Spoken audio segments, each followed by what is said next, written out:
2년 만에 다시 뵙게 돼서 반갑습니다. 반응이 너무 좋습니다. 고맙습니다. 오늘이 사랑의 교회 창립 40주년이라고 들었습니다. 우리 옆에 계신 분들에게 환한 미소로 서로 축하드립니다. 이렇게 인사하겠습니다.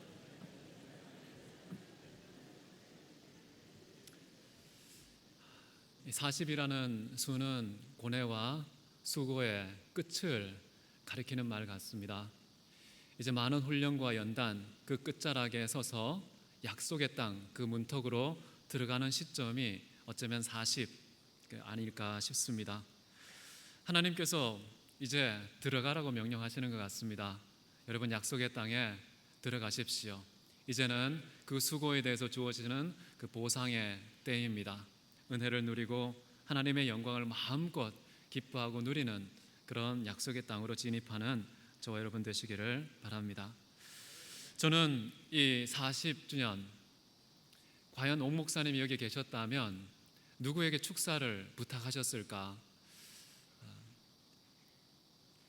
그 두 분을 생각한 것이 저는 다윗이었습니다. 아마 다윗의 입을 열어서 아마 40년의 창립 기념일을 축하하고 축사를 해달라고 부탁하셨을 것 같고요. 그 다음에 다윗으로 대표되신 예수 그리스도, 예수님께서 이 자리에 계셔서 어쩌면 40주년을 축하하는 그 축사를 해주시면 좋겠다, 이런 마음으로 순종이라는 제목으로 하나님 말씀 준비했습니다. 오늘 순종의 참 의미, 보다 심층적인 의미를 여러분과 함께 나누고 싶습니다. 그 순종의 세계로 여러분을 초대하고 순종이 가져오는 그 보상의 수혜자가 다 되시기를 바라겠습니다. 여러분, 순종이 무엇인 것 같습니까? 하나님의 명령에 그대로 따르는 것, 하나님의 뜻을 내 인생 속에 실천의 그릇으로 담아내는 것, 이것이 저는 순종이라고 생각합니다. 그런데 순종의 이 중요성, 우리는 어떻게 가늠해 볼 수 있을까요? 순종 자체만 바라보면 얼마나 중요한지 알 수 없는데, 뭔가 비교급, 그러니까 순종의 대립항이 무엇이냐에 따라서 순종의 중요성이 얼마나 큰지를 어쩌면 확인할 수 있을 것 같은데요. 사무엘상 15장 22절 보시면 이런 말씀이 나옵니다. 순종이 제사보다 낫고 듣는 것이 순양의 기름보다 나으니. 여러분, 경제학에는 기회비용이라는 개념이 있습니다. 어떤 걸 선택할 때 다른 것들을 포기하는 그 비용이 선택된 것의 가치라는 의미겠죠. 여기 보면은 제사와 순종이 나란히 비교되어 있습니다. 근데 순종은 심지어 제사보다 낫다고 말씀하고 있습니다. 이 순종이라는 것은 하나님의 이름을 기념하고 주님께만 전심으로 나아가는 그런 예배보다 더 중요하다라고 말할 정도로 예배를 상대화시키는 개념이 이 땅에 뭐가 있겠습니까? 그럼에도 불구하고 순종이라는 것은 이 예배조차도 후순위로 밀어낼 만큼의 우선순위 가지고 있다라는 것을 우리는 여기서 확인할 수가 있는 것이죠.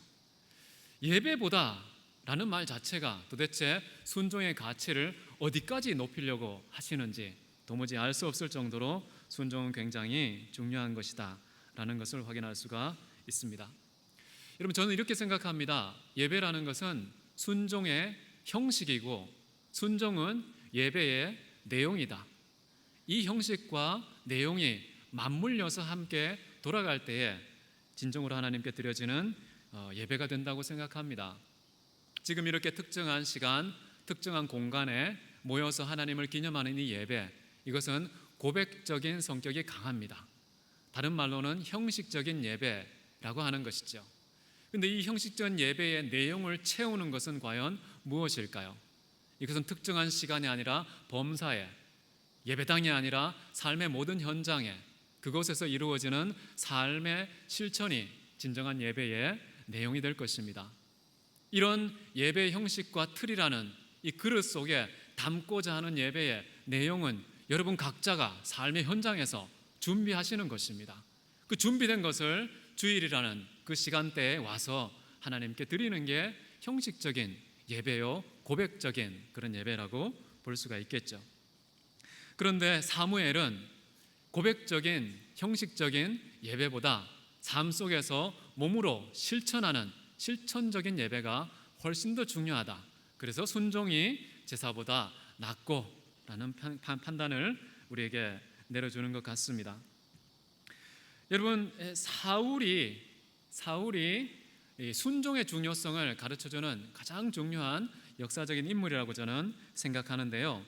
사울이 하나님 앞에 범죄한 것은 딱 하나입니다. 불순종인 것이죠. 이 왕의 불순종을 통해서 순종의 중요성이 얼마나 큰지를 가장 극명하게 드러낸 계기가 되었던 사람이 바로 사울이었죠.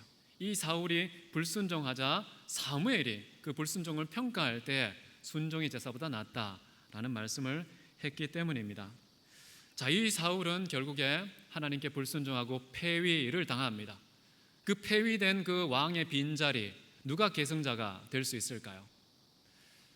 사울이 폐위된 유일한 한 가지가 불순종이었는데 그 뒷자리를 이어갈 진정한 이스라엘 백성의 왕은 누구여야 하겠습니까? 순종의 왕이어야 되겠죠. 그 순종의 왕이 누구였습니까? 바로 다윗이었던 것이죠. 이 다윗이라는 분은요, 제가 볼 때는 구약에서 가장 탁월한 순종의 왕이었다, 이렇게 생각합니다. 이분은 벌써 어릴 때부터 싹수가 좀 다르셨습니다. 말씀을 보시면요, 사무엘상 17장 34, 5절에 이런 말씀이 있습니다. 주의 종이 아버지의 양을 지킬 때에 사자나 곰이 와서 양떼에서 새끼를 물어가면 내가 따라가서 그것을 치고 그 입에서 새끼를 건져내었고 그것이 일어나 나를 해하고자 하면 내가 그 수염을 잡고 그것을 쳐 죽였었나이다 라고 말하고 있죠. 이 다윗이라는 분은 아버지 이새가 시키잖아요. 양떼 좀 돌봐라 라고 하면은 그 양떼 돌보기를 순종하는데 자기 목숨을 아끼지 않고 순종해서 지킨 그런 분입니다. 심지어 곰이나 사자가 와서 양떼를 물고 가잖아요. 여러분, 이 맹수들의 입에 먹잇감이 있을 때 그 맹수 건드리면 어떻게 됩니까? 아주 극도의 맹수성이 왕창 쏟아지겠죠. 가만히 있을 때는 그래도 덜합니다. 그런데 먹잇감 입에 물고 있을 때는 근처에 가시면 안 되는 것이죠. 그런데 입에 먹잇감이 있음에도 불구하고 다윗은 잠잠하지 않고 달려가서 입을, 좀 더 심하게 말하면 아가리를 벌리고 그 안에 먹잇감이 되어 있는 양떼를 꺼내서 그리고 사자나 곰을 쳐서 넘어뜨리는 그런 일을 했던 것이죠. 목숨 걸고 순종하는 자의 익숙한 삶이 어릴 때부터 다윗에게는 있었다라는 것입니다. 자, 이런 다윗이 아버지의 말씀, 하나님을 좀 대표성을 띠고 보여주는 육신의 아버지에게조차 이렇게 순종을 하는데, 하늘의 아버지, 우리의 모든 만물을 짓고 나의 존재를 부여하신 그 궁극적인 아버지 앞에는 얼마나 큰 순종의 아들이었겠습니까? 저는 참으로 탁월한 순종의 아들이었다고 생각합니다. 그런데요, 오늘 함께 읽은 이 말씀은 다윗이 하나님께서 명령하시고 그 명령에 대해서 행동으로 옮기는 이런 종류의 순종이 아니라 좀 다른 종류의, 좀 클래스가 다른 순종을 우리에게 가르치고 있다는 것입니다. 그래서 오늘 말씀이 이 순종이라고 했을 때 자칫 이게 무슨 순종이야 라고 갸우뚱할 수 있는 대목이지만, 이것에서 참으로 깊은 차원의 좀 심층적인 순종의 개념을 우리가 함께 읽어내면 좋겠다라고 생각합니다. 그럼 다윗은 순종을 참 잘했지만 아주 결정적으로 성적인 연약함이 있었던 분입니다. 그래서 아내도 무려 한 18명, 첩을 다 빼고도 한 18명의 아내가 있을 정도로 굉장히 많은 그런 아내가 있고, 그 이후에 이제 밧세바라는 여인을 만나게 되고 그 여인과 어떻게 성폭행을 하고 그 다음에 거짓말을 하고 심지어 그의 남편을 죽이는 살인까지 저지릅니다. 이 다윗이라는 사람이 이 한 사건 때문에 십계명 정체를 통째로 어기는 그런 범죄를 저지르게 되는 것이죠. 그렇게 해서 어떤 결과가 초래됩니까? 자기 아들이 자기의 아내들을 백주에 강간하는 성폭행 사건이 일어나게 됩니다. 그 아들이 다른 아들들을 살인하게 되는 그런 끔찍한 살인을 또 되돌려 받습니다. 온 집안이 마치 콩가루 집안 같습니다. 낯짝을 들 수가 없는 참으로 끔찍하고 부끄럽고 추악한 그런 가정사가 이어지게 되었죠. 그런 다윗이 이제 도망을 치게 됩니다. 왜냐하면 자기 자식 압살롬의 칼끝이 자기의 심장을 겨누고 있었기 때문에 왕궁을 떠나서 도망을 가게 되는 것이죠. 이제 도망을 가고 하는데 쫄쫄 따라오면서 계속해서 저주와 악담을 퍼붓고 있는 사람이 있었습니다. 그 사람이 누구냐 하면 시므이라는 사람이죠. 자, 이 시므이가 말도 안 되는 그런 욕설을 퍼부을 때 아비새라는 충신이 이제 반응을 하는 것이 9절 말씀입니다. 여기 나와 있지는 않지만요, 시므이의 저주의 내용을 꼼꼼히 팩트 체크 해보면 팩트에 기초한 저주가 하나도 없습니다. 완전히 허공을 때리는 거짓에 기초한 그런 저주만 쏟아내고 있는 것을 볼 수가 있는데요. 자, 이것을 듣고 우리는 이제 사실 규명을 하면서 얼마든지 그 저주를 완전히 뒤집어 엎을 수 있는 그런 상황임에도 불구하고 과연 다윗은 이 상황에서 어떻게 처신하고 반응하느냐, 이것이 우리에게 어쩌면 40년 창립 기념일을 맞이해서 어쩌면 다윗이 주고 싶어하는 축사의 내용이 아닐까라고 생각하는 것입니다. 9절을 한번 보실까요? 스루야의 아들 아비새가 왕께 여짜오되 이 죽은 개가 어찌 내 주 왕을 저주하리이까? 청하건대 내가 건너가서 그의 머리를 베게 하소서 하니. 참 험한 말을 많이 했습니다. 여기에 순화된 번역이지만은 개 하고서 이제 XX가 나올 그런 내용으로 지금 아주 험한 소리를 아비새가 쏟아내고 있는데요. 자격이 없다는 것입니다. 어떻게 감히 나의 죽은 다윗 왕을 저주하나이까? 자격도 안 되면서 그 저주하는 내용의 사실성도 완전히 엉터리인 이런 상황에서 내가 저놈의 목을 베는 것이 합당한 줄 아래요 라고 이제 왕에게 얘기를 했습니다. 여러분, 정말 충신이라면 죽은 앞에서 이런 태도 취하는 거 당연하지 않습니까? 모든 사람들이 아마 저 아비새가 우리의 마음을 대변해 주는구나 라고 생각했을 것입니다. 자, 그런데요, 왕의 반응은 정말 반전입니다. 아주 싸늘한 반응을 보이는데요, 10절 보시면 스루야의 아들들아 내가 너희와 무슨 상관이 있느냐? 그가 저주하는 것은 여호와께서 그에게 다윗을 저주하라 하심이니 내가 어찌 그리하였느냐 할 자가 누구겠느냐? 다윗은 그 저주하는 것이 하나님께서 다윗을 저주하라고 명령하신 것이다 라고 해석을 하는 것이죠. 아비새하고 관점이 완전히 다릅니다. 다윗은 그 저주 다 받겠다고 얘기합니다. 왜냐하면 그 저주의 출처가 만약에 아비새의 그 더러운 입술이라고 생각했다면 당장 목을 치라고 승인을 했겠죠. 그러나 그렇게 생각하지 않고 하나님께서 저주하라 하심이니 어찌 그리하였느냐라고 말할 자가 누구이겠느냐라고 말씀하고 있는 것이죠. 11절 보시면요, 모든 신하들에게 이제 말합니다. 내 몸에서 난 아들도 내 생명을 해하려 하거든 하물며 이 베냐민 사람이랴. 여호와께서 그에게 명령하신 것이니 그가 저주하게 내어버려 두라 라고 얘기했습니다.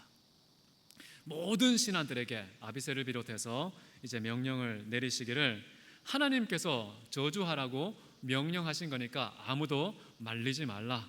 내가 그 명령 다 듣겠다. 저주 다 받겠다라는 태도를 취하는 것입니다. 심지어 나중에 다른 구절에는 이런 말까지 합니다.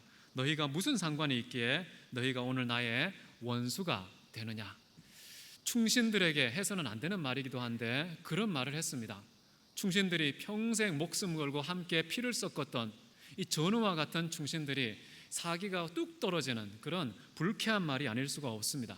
어째 나의 원수가 되겠느냐. 이 원수라는 말의 히브리어를 본다면요, 사탄이라고 번역되는 것입니다. 번역이 아니고 원문이죠. 원문은 사탄입니다. 사탄. 그래서 한국말로 원수라고 번역을 했습니다. 정말 사랑하는 목숨을 건 충신에게 너는 사탄이야 라고 말하는 그 다윗의 반응이 납득이 되십니까? 정말 막가자는 것입니까? 당신 죽은 맞습니까? 한번 칼을 뽑아 맞짱을 뜨고 싶어하는 그런 충동을 일으키는 그런 반응이 아닐 수가 없습니다.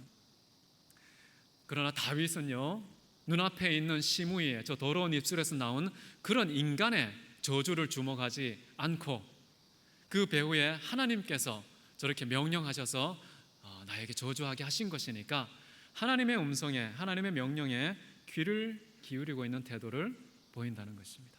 자, 요 대목이 저는 어떤 타이틀로 해석을 하고 싶으냐면요, 순종이라는 타이틀로 해석하고 싶은 겁니다. 우리는 하나님 말씀이 많이 있습니다. 성경에 보면 613가지나 되는 명령이 있습니다. 그 명령에 대해서 우리가 행위로 반응하는 것이 순종이죠. 그렇게 순종하는 것이 우리의 머릿속에 순종에 익숙한 개념인데요. 그런데 다윗이 범죄했습니다. 그 범죄했을 때 하나님 말씀 어떻게 나와 있습니까? 불순한 종한 자에게는 화가 있으리라, 죽음과 재앙이 있을 것이다, 이렇게 말씀에는 분명히 나와 있습니다. 자, 이런 상황과 문맥에서 어떻게 하면 순종이 될 수 있을까요? 우리가 죄짓지 않았을 때에는 하나님 말씀이 있을 때 그 말씀에 순응하면 순종입니다. 그런데 죄를 짓고 난 이후의 상태에서 우리는 순종의 기회가 있습니다. 어떤 종류의 순종인가요? 범죄했을 때에는 그 범죄에 상응하는 하나님의 형벌을, 하나님의 저주를 그대로 받겠나이다 라고 받아들이는 것, 이게 아주 깊은 차원의 순종입니다. 지금 타락한 이후에 모든 인류에게 해당되는 순종의 내용은 뭘까요? 저는 앞부분의 순종이 아니라고 생각해요. 뒷부분의 순종입니다. 범죄한 이후에 하나님 앞에 우리는 어떤 태도를 취해야 되느냐? 그 범죄에 합당한 형벌 받겠나이다. 그것이 정말 거북한 인간의 입술을 통해서 주어지는 저주라 할지라도, 그 수단과 방편은 어떻다 할지라도 주시는 분의 출처가 하나님이시라면 어떤 입술을 동원하든, 심지어 개의 입을 열어서, 당나귀의 입을 열어서 나를 저주한다 할지라도 주님, 내가 주님의 명인 줄 알고 그 저주 받겠나이다. 이런 태도를 취하는 것이 저는 다윗이 지금 우리에게 보여주는 굉장히 심층적인 순종의 내용이라고 생각합니다. 이런 순종이 저는 굉장히 중요하다고 생각합니다. 우리가 어려움을 당할 때, 정말 힘들고 고단할 때에 하나님 앞에서 어떻게 반응하며 살까? 대부분의 사람들은 하나님 할 수만 있다면 이거 지나가게 해 주십시오. 할 수만 있다면 이 고통 빨리 끝나게 해 주십시오. 재앙과 저주와 형벌과 멸망, 이거는 만나고 싶지가 않습니다. 하나님 도와주십시오. 우리가 추구하는 건 뭐냐 하면, 이 다윗처럼요, 형벌의 저주를 받겠다는 태도보다는 어찌하든지 그것만큼은 피해가려는 그런 태도와 마음으로 하나님께 기도도 하고 생각하고 삶을 살아가는 그런 방향성을 가지기가 쉽습니다. 다윗은 참 특이한 판단을 내린 겁니다. 어쩌면 이런 판단을 내릴 수가 있을까요? 그런 사람 주변에서 본 적이 있습니까? 분명히 자기 잘못했어요. 저 사람이 실수했습니다. 저기에 상응하는 형벌을 받아 마땅한 거예요. 그런데 입술에서 불평과 원망과 억울함이 막 쏟아지지 않습니까?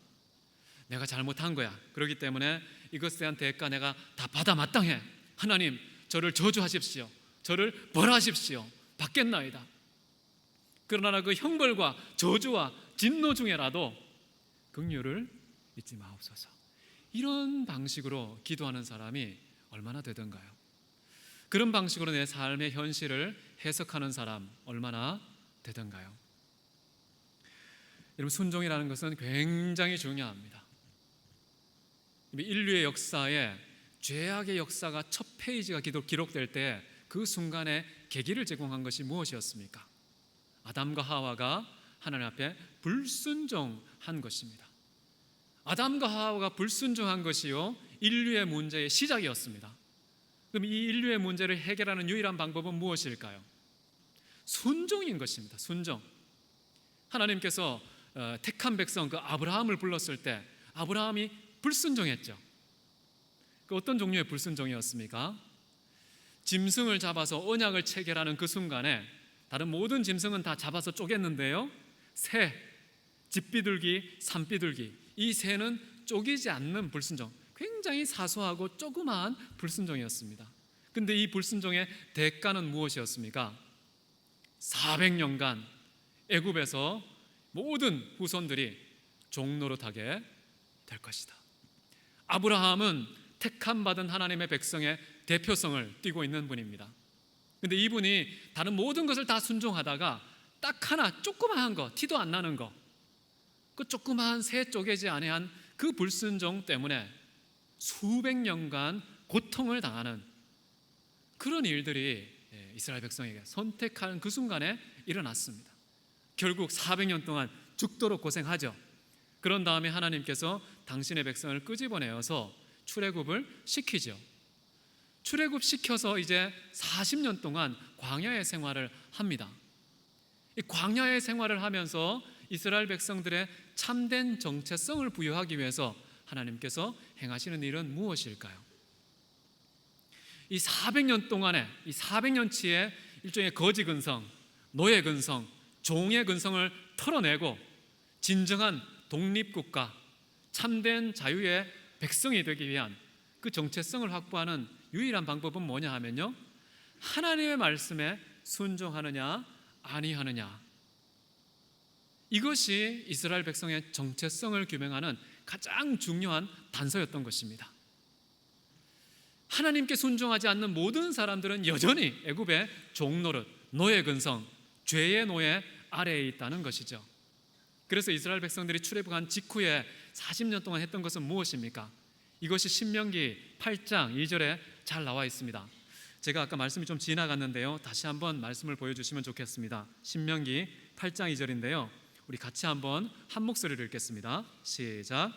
내 하나님 여호와께서 이 40년 동안에 내게 광야 길을 걷게 하신 것을 기억하라.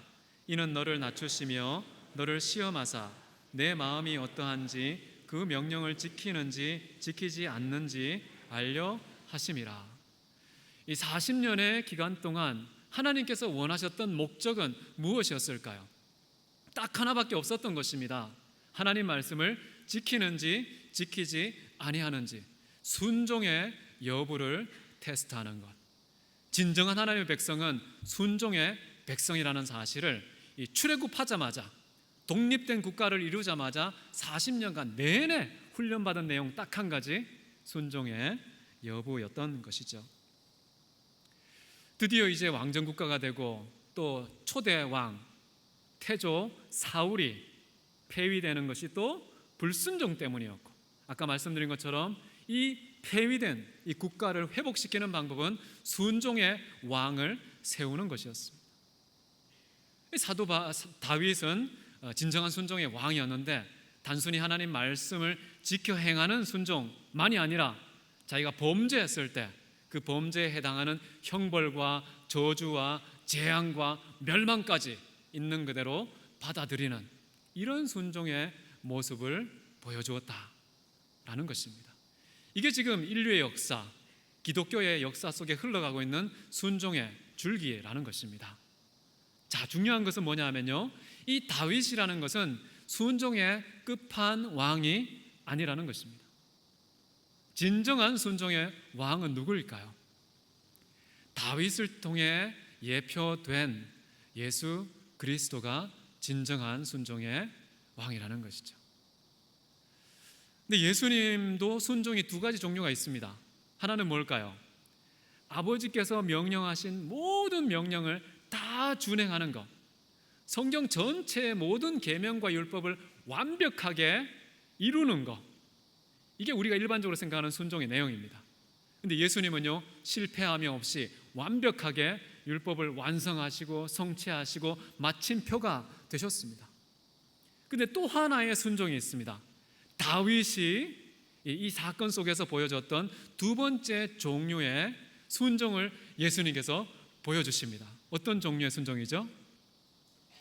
십자가의 순종입니다. 우리 한 구절 한번 더 보겠습니다. 성경 빌립보서 2장 6절에서 8절인데요, 같이 한번 또 읽어보겠습니다. 시작. 그는 근본 하나님의 본체시나 하나님과 동등됨을 취할 것으로 여기지 아니하시고 오히려 자기를 비워 종의 형체를 가지사 사람들과 같이 되셨고 사람의 모양으로 나타나사 자기를 낮추시고 죽기까지 복종하셨으니 곧 십자가에 죽으심이라. 아멘. 십자가에 죽으신 것을 복종이라는 표현을 써서 해석하고 있습니다. 이게 무슨 말일까요? 아버지 하나님께서 두 종류의 명령을 주셨다는 것을 확인할 수가 있겠죠. 십계명을 비롯한 모든 구약의 율법 전체를 하나님 사랑과 이웃 사랑이라는 그런 궁극적인 내용으로서 이 땅에서 다 이루신 분이 예수님이신데요, 그런 종류의 순종만이 아니라 또 하나의 순종, 그것은 십자가에 죽는 것이었습니다. 십자가의 죽음은 어떤 순종입니까? 어떤 범죄에 대한 형벌을, 저주를 받아들이는 순종이었습니다. 다윗이 시므이의 더러운 입술에서 말도 안 되는, 사실에 근거하지 않은 저주를 하나님의 명령으로 이해하고 저주하게 내어버려 두라, 내가 저주 받겠다 라고 판단했던 종류의 순종을 예수님께서는 조금 맥락이 다르지만 아주 유사한 순종으로 우리에게 보여주신 것이죠. 그게 바로 모든 죄의 책임으로서, 죄에 해당하는 저주와 형벌로서 십자가의 죽음을 짊어지시는 것. 이게 예수님께서 우리에게 가르치고 보여주신 궁극적인 순종의 모습입니다. 순종의 끝판왕이 되시려면 이런 예수님의 순종을 우리가 본받아야 되는 것이죠. 이런 순종에 있어서 장애물이 없지 않았습니다. 다윗이 순종할 때의 장애물은 누구였습니까? 아비새와 요압이었죠. 이 두 사람, 근데 그 두 사람한테 뭐라고 그랬습니까? 사탄아 물러가라 그랬죠. 네가 오늘날 어찌하여 나에게 원수 사탄이 되려고 하느냐라고 책망을 했습니다. 예수님께도 비슷한 현상이 있었습니다. 예수님께서 죽고자 했을 때 그 앞에 막아선 사람이 누구였습니까? 베드로였죠. 그래서 막 코너로 데려가가지고 이러시면 안 됩니다 하면서 협박조로 절대 그러시면 안 된다고 라고 이제 말렸던 분인데, 그때 예수님께서 베드로에게 좀 아픈 말을 했죠. 사탄아 물러가라 라고 얘기했습니다. 그리고 베드로는 칼도 한번 뽑았죠.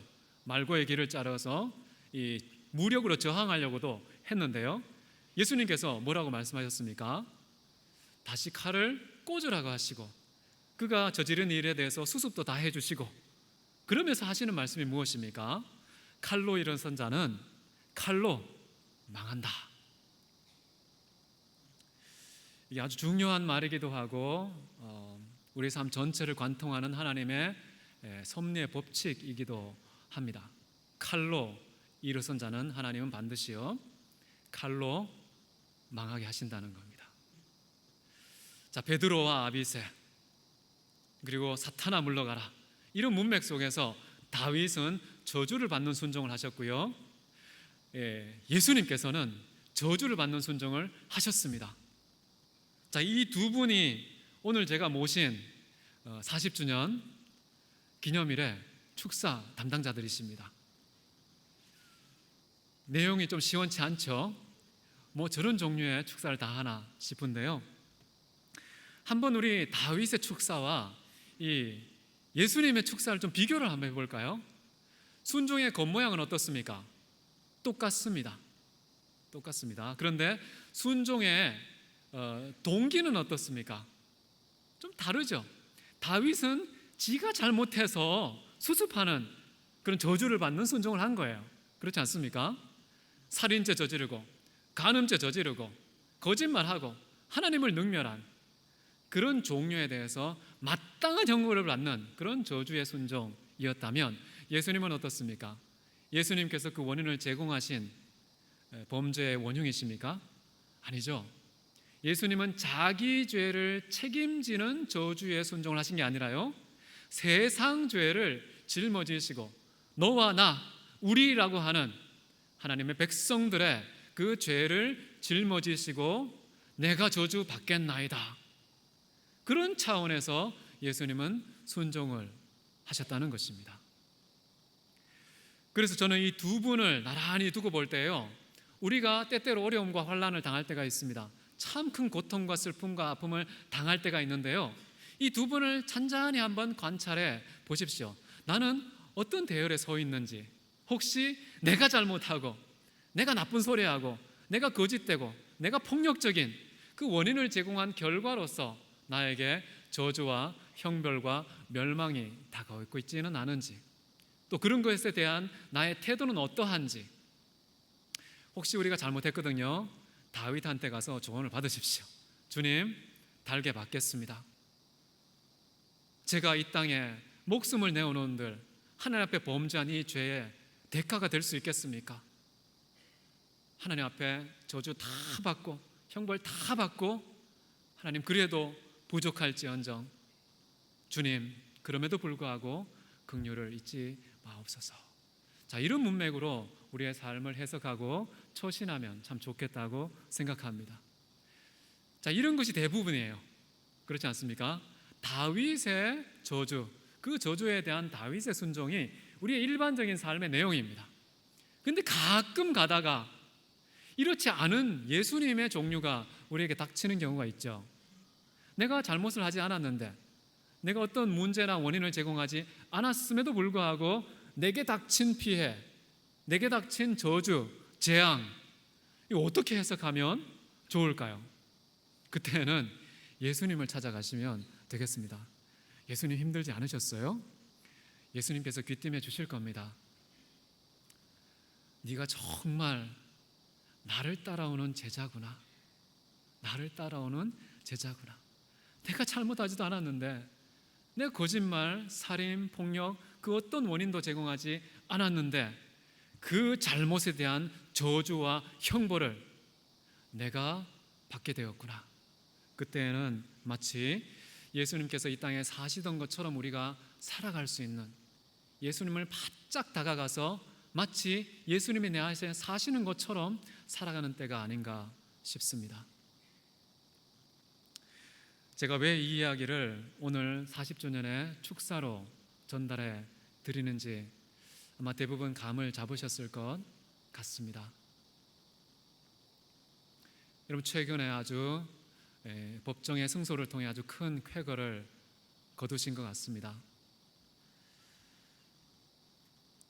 근데 법정의 검을 들고 일어난 자는요, 법정의 검으로 망할 것입니다. 법정의 판결을 마치 우리의 판단과 처신의 궁극적인 기준으로 삼는다면 그것에 의해서 망할 것입니다. 예수님을 잘 보십시오.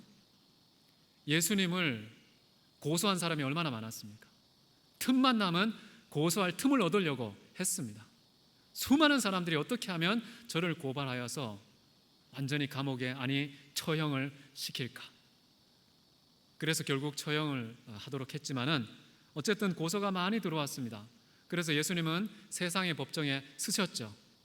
빌라도의 법정에서 어떤 결과가 내려졌습니까? 손을 씻으면서 빌라도가 뭐라고 얘기합니까? 도무지 저에게서는 내가 죽일 죄를 찾지 못하였다. 예수님의 모든 주머니를 다 털어봤지만 먼지 하나 나오지 않았다는 것입니다. 예수님의 결벽성, 예수님의 순수성, 예수님의 정직성, 거룩성, 빌라도 법정에서 확인됐습니다. 자, 이제 예수님 나가시죠. 자유의 몸입니다. 그런 상황이 전개되지 않았습니다. 예수님께서는 얼마든지 빌라도의 법정에서 내려진 판결과 선고를 마치 가판을 들고 밖에 나가서 봤지? 너희들이 죄가 있고 나는 죄가 없다는 게 입증됐지? 라고 그 판결을 기준으로 생각하고 처신할 수도 있었을 것입니다. 근데 예수님의 행보는 어땠습니까? 다 알잖아요. 빌라도 법정, 로마 최고의 법률에 근거한 판결, 그것에 의해서 움직이신 분이 아니었습니다. 예수님의 행보는 세상 법정이 내려준 그런 승소라는 회초리를 들고 내가 이제 이놈들을 한 대 때려줘야겠다, 실컷 두들겨 패줘야겠다, 마른 날에 먼지가 나도록 내가 이제 이 승소의 몽둥이를 가지고 마구 휘둘러야겠다 라고 생각하지 않으시고요, 죽음의 길을 가십니다. 납득이 되십니까? 도대체 예수님 무슨 기준으로, 어떤 생각으로, 무엇 때문에 저런 행동을 취하셨을까? 굉장히 당황스러운 그런 행보를 우리에게 보여주셨습니다. 예수님을 움직이는 것은 세상의 법정이 아니었습니다. 아버지 하나님께서 이 땅에 보내신 아버지의 뜻이 기준이었습니다. 하나님의 명령이 예수님의 모든 판단을 좌우하는 기준이었던 것이죠.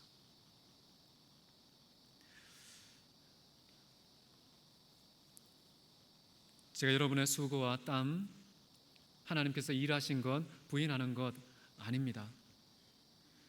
그러나 정말 하나님께서 만약에 이 자리에 오셔서 축사를 하신다면 40년 이제 광야의 세월 끝내고 고통과 질고의 세월을 이제 끝내고 약속의 땅 문턱에 서서 이제 약속의 땅으로 들어가라, 안식하라 라고 말씀하시면서 그 안식의 출구를 뭘로 말씀하셨을까? 제가 볼 때는 십자가였을 것 같습니다.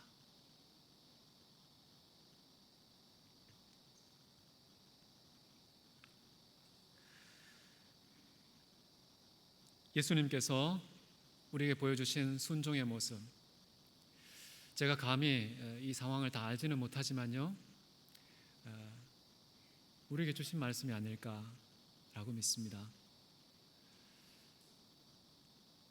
다 내려놓으면 좋겠구나라는 생각이 듭니다. 예수님께서는 빌라도가 만약에 유죄 판결 내렸어도요, 그 법정에서 움직인 것이 아닙니다. 유무죄와 무관하게 예수님께서는요, 스스로 취할 권세도 있고 스스로 당신의 생명을 버릴 권세도 있으셨던 분입니다. 모든 선택이 다 가능하신 그런 분이었습니다. 그런데요, 그분은 약함의 길을 가셨습니다. 당하는 길을 가셨습니다. 본인이 잘못하지도 않았는데 남의 잘못 때문에 닥치는 그 저주와 재앙을 스스로 짊어지고 맞이하면서 적극적으로, 자발적으로 스스로 기꺼이 그 십자가의 길을 가셨던 분입니다. 제가 한번 땅바닥에 등짝을 대면 곧장 꼬꾸러지는 잠충입니다. 잠 정말 잘 잡니다. 그런데 오늘은 새벽에 잠을 못 잤습니다. 잠을 못 자면서 계속해서 마음에 맴도는 그런 생각들이 있어서 계속해서 타이핑을 하고 또 타이핑을 하고 또 썼습니다. 몇 시간 동안 그렇게 타이핑한 내용이 지금 제가 여러분에게 드리는 말씀입니다. 이런 말씀을 내가 어떻게 드리지? 라고 생각했지만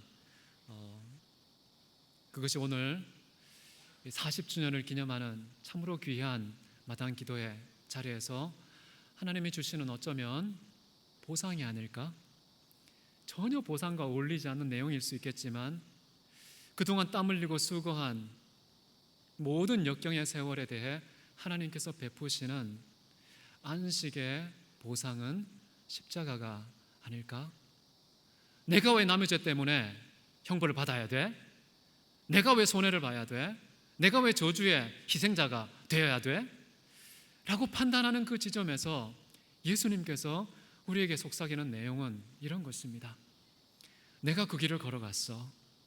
너희들의 죄 때문에 그 모든 저주를 내가 다 짊어지고 갔어.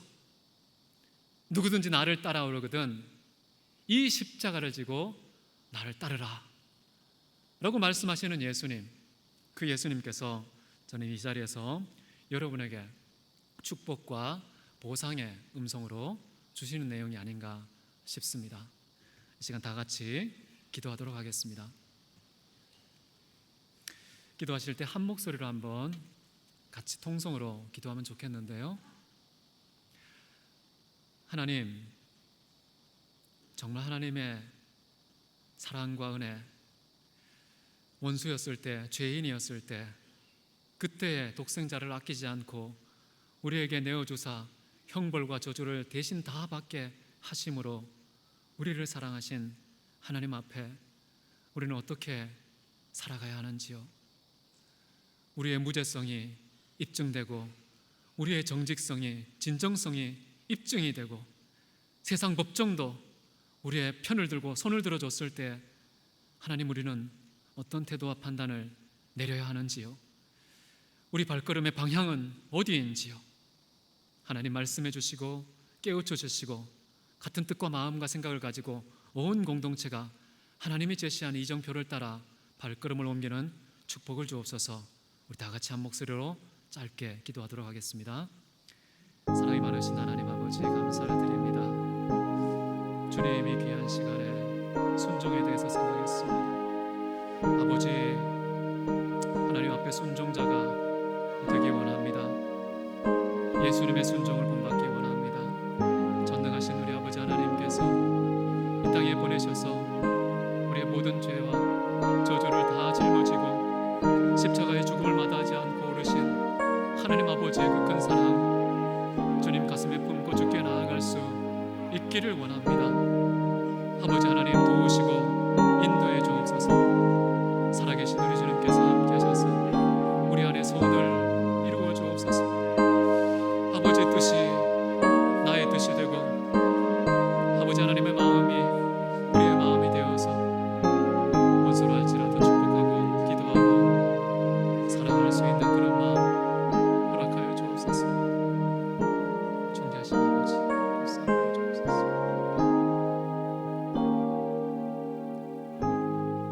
사랑과 은혜가 풍성하신 하나님 아버지, 저들은 아무것도 아닙니다. 아무것도 모릅니다. 아무것도 못합니다. 존귀하신 우리 아버지 하나님께서 우리 인생의 등불이 되셔서 갈 바를 알게 하여 주시옵소서. 십자가의 교훈을 우리에게 가르치사 어찌 할 바를 알게 하여 주옵소서.